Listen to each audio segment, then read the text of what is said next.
I'm Tarina Frank, Education and Programs Manager at Houston Center for Contemporary Craft. I'm also a former artist in residence, and I have a practice in jewelry and painting.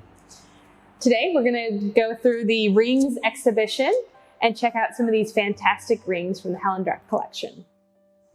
When I introduce visitors to the Craft Center, we often discuss the various foundational craft materials: clay, metal, fiber, wood, glass, and mixed media, and the connection that craft has to its function. For example, ceramics have a historical and functional connection to objects like pottery, coffee mugs, urns, and plates. So when we talk about jewelry, I like to begin the conversation by asking, what is the function of jewelry? And since we are in the rings exhibition, what is the function of a ring? One thing I want to bring to your attention is that jewelry is actually a 150,000-year-old thing that civilization has been doing. Precious shells were traded as a form of currency and worn around the neck for safekeeping. This was the safest place to store your wealth. Therefore, we get a direct connection between the storage of wealth, your status, and jewelry. But in this collection, we have a lot of contemporary jewelers who are fighting against those norms, who are challenging them and making artistic works that kind of poke a finger in the eye of those ideas. Over the course of the early 1900s in Western society, male jewelry became out of style, and jewelry itself was associated more so with women. Jewelry was purchased by men and gifted to their wives, girlfriends, daughters, and mothers. It's interesting to note that this is at the same time when women were not able to actually have their own bank accounts, not even until the 1960s in the United States. So a lot of the wealth that was being collected or invested was in an actual piece of jewelry for women, because that was the one object they were allowed to own themselves. The modern engagement ring was fabricated by the De Beers marketing campaign that set out to persuade young men that diamonds, and only diamonds, were synonymous with romance, and that the measure of a man's love and even his personal and professional success was directly proportional to the size and quality of the diamond he purchased.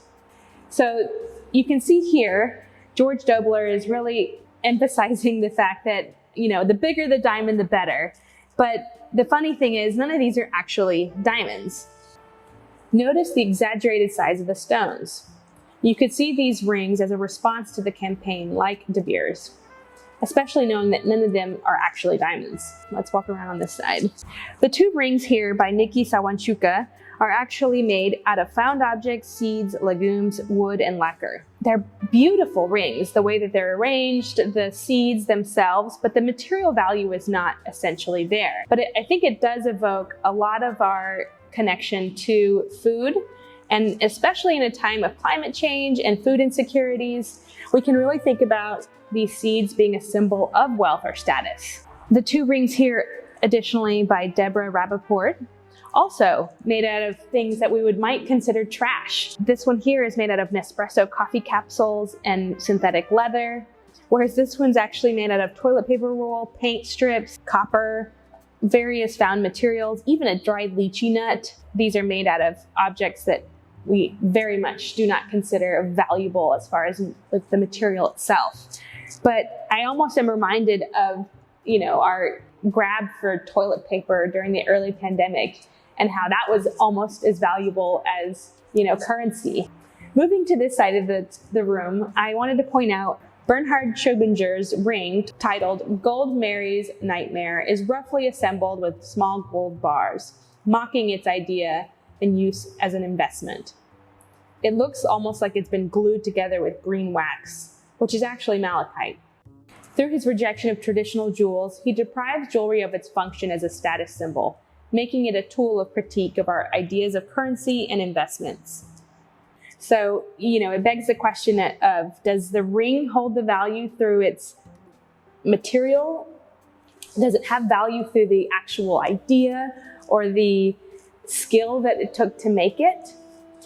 I would say that leads us directly to this piece right here. David Bylander. This piece actually looks like cardboard. It fools the eye completely, but it's made out of solid gold. And so the question is, if someone is wearing this ring, what is it signaling to others? That Others might casually see it as, wow, that looks like a piece of cardboard. Is it worth anything? Is it trash? But it's actually solid gold. That he was able to achieve that look of cardboard just with gold is very fascinating. What happens when the ring says greed, as in Ted Nugent's piece? The fact that it labels the wearer as greedy could make it a taboo object to wear or even own. The question here I would pose to you is, does it function to embarrass the wearer a bit, to label themselves as greedy, or is that now, something popular to do? He's a jeweler who's always poking fun at those ideas. And, who would wear this and why? What does that mean to you? So as you visit this collection and think about the history of jewelry, ask yourself, what is the function of this ring?